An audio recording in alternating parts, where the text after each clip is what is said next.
Kamusta? Magandang araw! Nandito na naman tayo upang mag-aral ng math. Ang topic natin ngayon ay tungkol sa absolute value.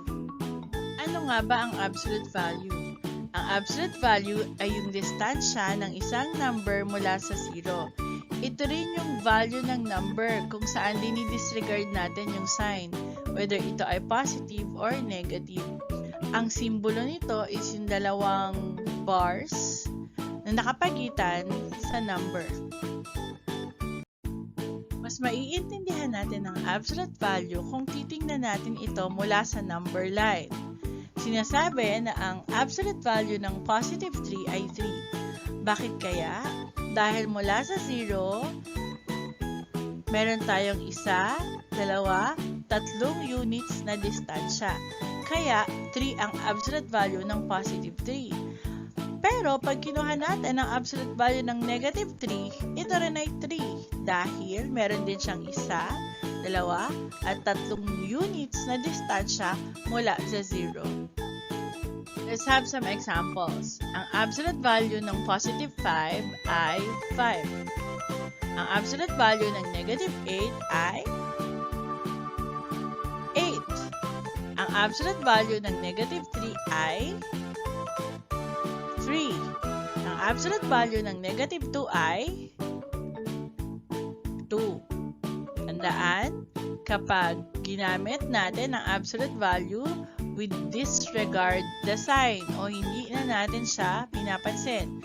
Ang lahat ng number na nakapaloob sa absolute value ay nagiging positive. Paano naman kapag may negative sa unahan ng absolute value? So, alam natin na ang absolute value ng negative 4 ay 4. Pero, dahil may negative siya sa unahan, kukompihin pa rin natin siya, kaya ang sagot niya ay negative 4. Ang tawag dito ay ang negative absolute value of negative 4. Another example is negative absolute value of 3. Again, ang absolute value ng 3 ay 3, pero dahil nasa labas, yung negative, ang sagot natin ay negative 3. Another example, the negative absolute value of 8 is negative 8. Another one, the negative absolute value of negative 5 is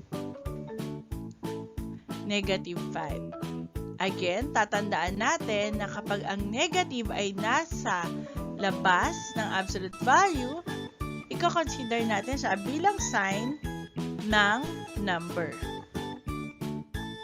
Lagi nating tatandaan at iisipin na ang absolute value ay ang distansya ng isang number mula sa 0.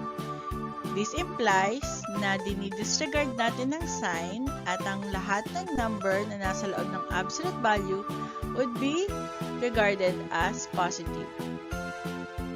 Salamat! Hanggang sa muli!